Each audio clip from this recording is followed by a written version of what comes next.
Hello guys, in today's video I'm gonna show you how to turn off video from accounts you follow on notification settings on your account on TikTok. Easy and quick. First click on your profile, click on this three lines here. Now click settings and privacy, and now you will find notifications. Click on it.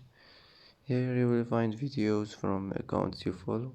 Just click like this and it will be turned off. And that's how to turn off videos from accounts you follow on notification settings on your account on TikTok. Easy and quick. And that's it for today's video. If you like this video, don't forget to like and don't forget to subscribe.